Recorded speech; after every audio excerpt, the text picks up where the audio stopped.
This presentation on hydraulic flow control valves is number 6 in a series of 8, which provides a comprehensive introduction to hydraulics, the science of fluid under controlled pressure.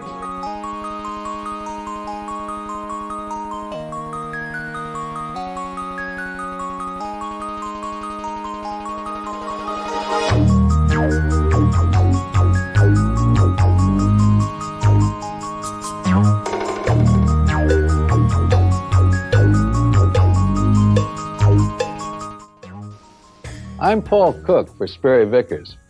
In past discussions, we've talked about how we can control pressure in a hydraulic system and how we can control direction of flow. In this session, we'll discuss how we can control the rate of flow. By controlling the flow rate, we can control the speed of hydraulic cylinders or motors. To start, let's use a simple circuit, but include our old friend, the relief valve, to provide overload protection in case anything goes wrong. In this instance, the cylinder speed is determined by its size and the flow rate from the pump. A larger diameter cylinder would hold more oil and take longer to complete its stroke. A smaller one would, of course, move faster. Changing the flow rate from the pump would also change the extension time of the cylinder. Changing either the cylinder or pump size to regulate speed would be impractical, especially if we wanted to change speed in mid-stroke. A more typical method is to use a flow control valve. A flow control valve, in its simplest form, is nothing more than a variable orifice. It could be as basic as this needle valve. By varying the size of the opening, we can vary the amount of oil entering the cylinder, and thus control its speed. Here we have a fixed displacement pump, a relief valve, a variable orifice or flow control, and the cylinder. If the pump delivered 10 gallons per minute and we wanted to cut the cylinder speed in half, we would adjust the flow control to pass only 5 gallons per minute. However, since it's a fixed displacement pump, if we allow only 5 gallons per minute to pass through our flow control into the cylinder, the other 5 gallons have no choice but to go over the relief valve at the relief valve setting. If the relief valve happened to be set at 1,000 psi, a pressure gauge at this point would read 1,000 psi. The pressure we see at this point would be determined by the workload on the cylinder. The difference between the two readings is called the pressure drop across our orifice.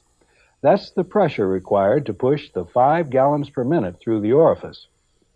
We refer to this as meter-in circuit.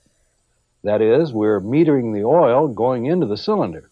However, meter-in circuits can only be used with opposing loads. If the load in this example should tend to run away, it would pull the cylinder ahead of the oil supply, and since the exhaust flow has a free path back to tank, our meter-in circuit would not prevent the load from running away. In this instance, let's put the flow control on the outlet side of the cylinder. In other words, we'll control the flow coming out. This is known as a meter-out circuit. Now, if we were to close the flow control completely, the oil could not exhaust from the cylinder, and it couldn't move. By regulating the size of the opening, we can control the flow rate and thus the speed of the cylinder. If this happened to be a 2-to-1 ratio cylinder, and we were controlling the flow rate out to the tune of, say, 3 gallons per minute, then the flow rate into the other side would be 6 gallons per minute. But we have a 10-gallon per minute pump, and here, too, the other 4 gallons would return to tank over the relief valve. And our pump would be operating at the relief valve setting regardless of how easy or difficult it was to move the load. We now have 2 ways to apply a flow control. Metering into the cylinder is fine with an opposing load, but if the load tends to run away, our best bet is to meter out. In fact, a meter-out circuit works if the load pushes or pulls. This probably accounts for the saying, when in doubt, meter out. Remember, though, both meter-in and meter-out circuits require the pump to operate at the relief valve setting. Now, there's one more way to apply a flow control. We could simply tee it off the main line like this and still control the cylinder speed. For instance, With the flow control completely closed, the full 10 gallons per minute from the pump would go into the cylinder. However, the moment we begin to open this up, we begin to bleed off some of that pump delivery and the cylinder starts to slow down. So, by adjusting the size of the opening, we can bleed off any amount necessary to control how fast the cylinder moves. This is known as a bleed-off circuit. In this case, unlike the meter in or meter out, there is no excess flow going over the relief valve, and our pump operates at only the pressure that's needed to move the workload on the cylinder, and this saves energy. The bleed-off circuit will not prevent it from running away. As with a meter-in circuit, we'll have to use it with opposing loads only. The bleed-off circuit is not as accurate as meter-in or meter-out because the measured flow is to tank rather than into the cylinder, making the cylinder speed subject to changes in the pump delivery and leakage rates as the workload pressures change. To minimize these effects, it's recommended that we do not bleed off more than half the pump delivery and not apply it where there's a wide fluctuation in the workload pressure. Just to recap a little bit, we have the meter-in circuit where we have the flow control measuring the oil into the work cylinder. If we had an overrunning load condition, we could put the flow control on the exhaust side of the cylinder to restrict the flow coming out. And we have a meter-out circuit. If our speed requirements don't have to be too exact, we can take advantage of horsepower savings and use the bleed-off circuit where the excess flow goes to tank through the flow control rather than over the relief valve. Now, let's take a look at a situation where the workload changes. The valve that we've been using up to this point is just a plain old needle valve, something like the faucet on the side of the house. Let's say we have the flow control adjusted for 5 gallons per minute. The other 5 gallons go over the relief valve at its setting. The pressure at the relief valve is 1,000 psi because that's where the valve is set. The pressure at the cylinder will be determined by the workload. Assuming a workload of 2,000 pounds and an area of 10 square inches, the pressure on the cylinder side of our orifice is 200 psi. We learned earlier that we must have a pressure difference across an opening to cause flow through it. And in this case, with pressures of 1,000 and 200 psi, we have an 800 psi pressure difference. Now let's assume the workload changes. Maybe we have a pressing operation where the density of the material increases. This represents an increase in the workload. Let's say those workload forces go up to 4,000 pounds. This means our pressure here goes to 400 psi. However, this pressure is still fixed at 1,000 psi, the relief valve setting. The pressure difference across our orifice now is only 600 psi, and the question is, will 600 psi push as much oil through that opening as the 800 did? And the answer is no. Let's see why. Here we have a tank filled with oil, and in the tank I've drilled 3 holes all the same size. Now taking a look at our diagram, we see that the flow out of the bottom hole, A, is the greatest. The next greatest is B, and the least is C. Why do we have the greatest flow rate at A? The answer is simply because of the height and the weight of the fluid. The pressure at A is greater than it is at B or C. So, in a hydraulic system, if we can keep the same pressure difference across a given size orifice, the flow rate through it will be the same. Now, let's go back to our other diagram. Now we see here, when the workload went up from 2,000 to 4,000 pounds, the pressure went up from 200 to 400 psi, decreasing the pressure difference across the orifice from 800 to 600 psi. This means the flow rate has decreased and the speed has decreased. If we want to keep a constant speed in the event of changes in the workload pressure, a needle valve simply won't do the job. We'll need a pressure-compensated flow control. What we've done here is teed off the main line to a little spring-loaded poppet. Let's assume that the spring force here requires a pressure of 20 psi on this area to overcome it. Let's also assume that the load on the cylinder is practically zero.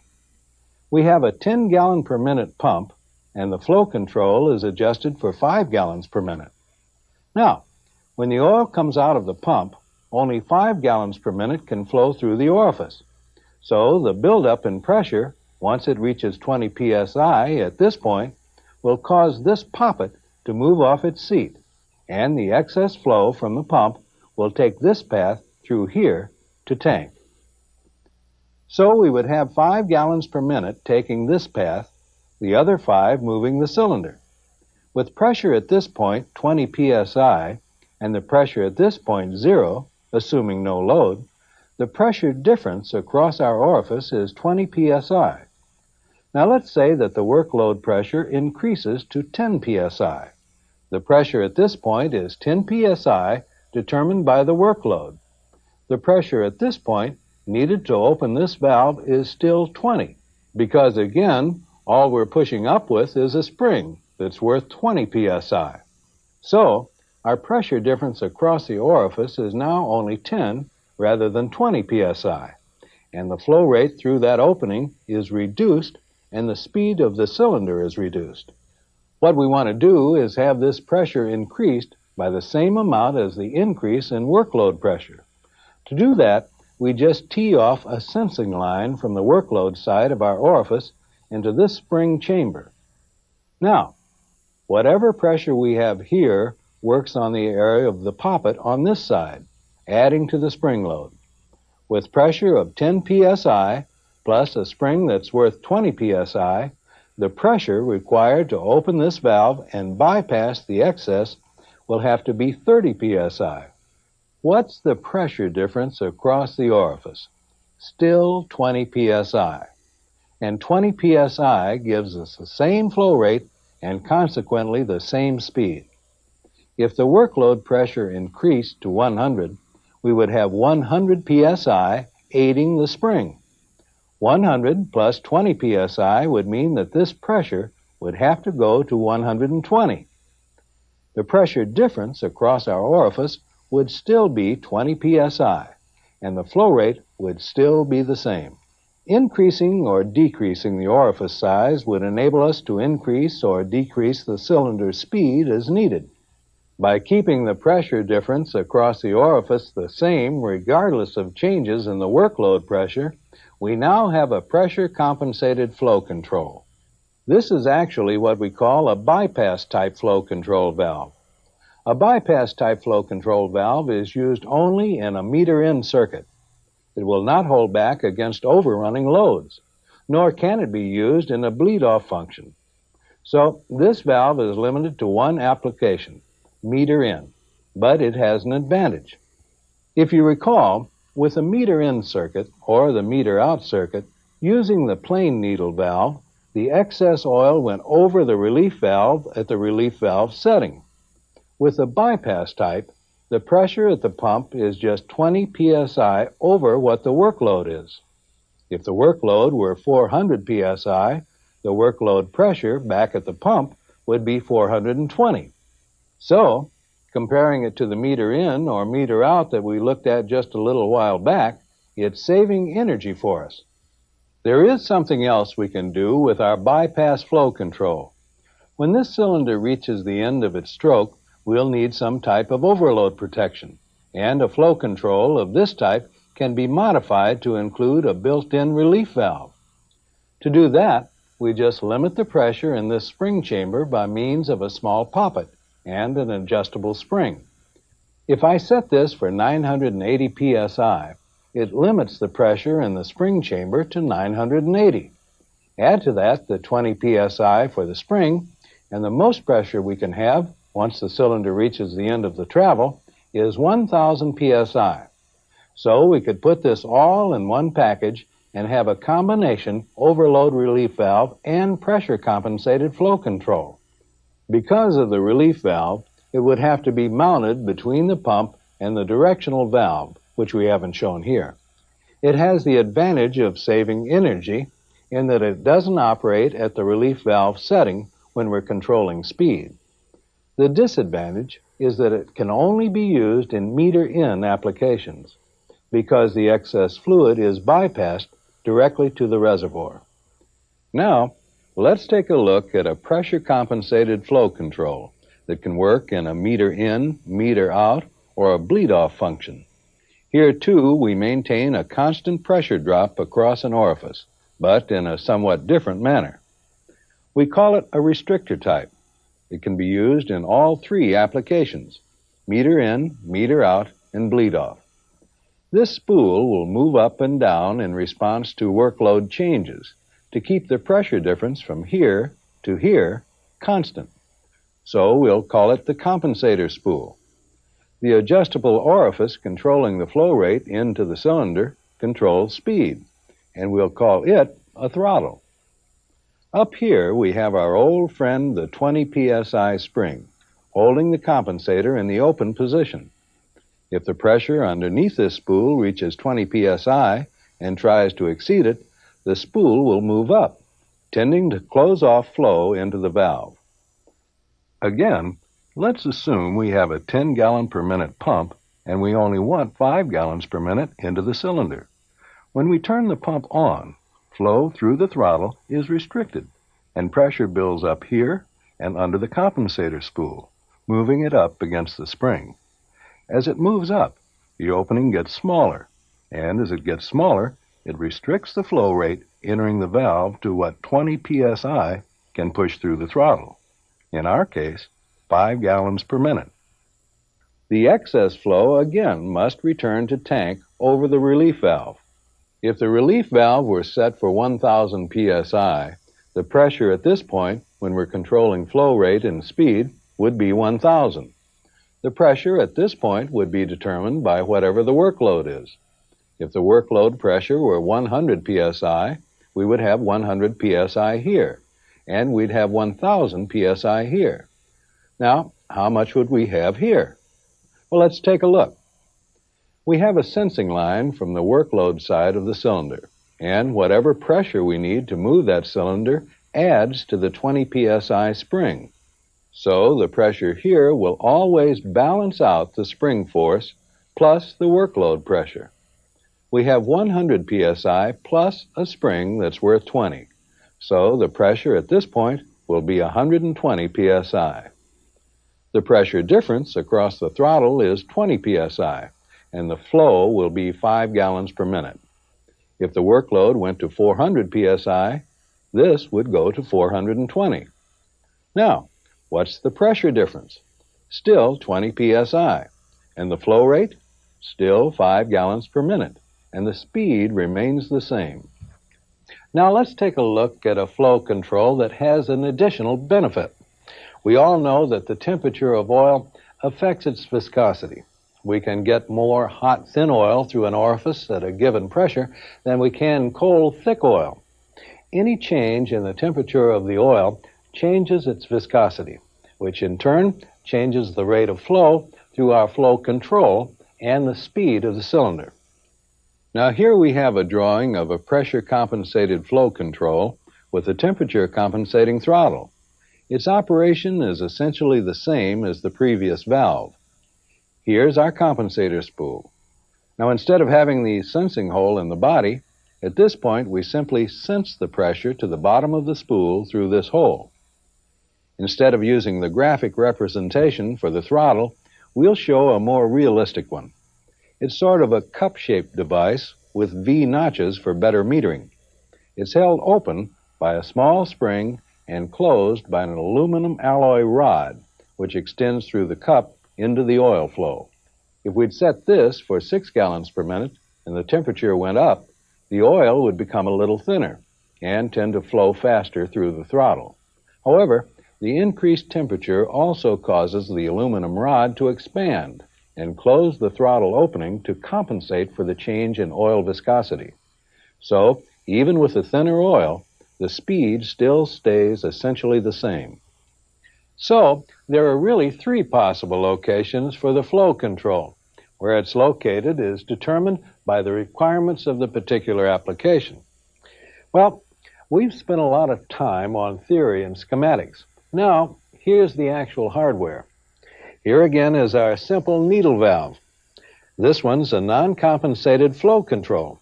It's adjustable, and it has a check valve built into it for reverse free flow.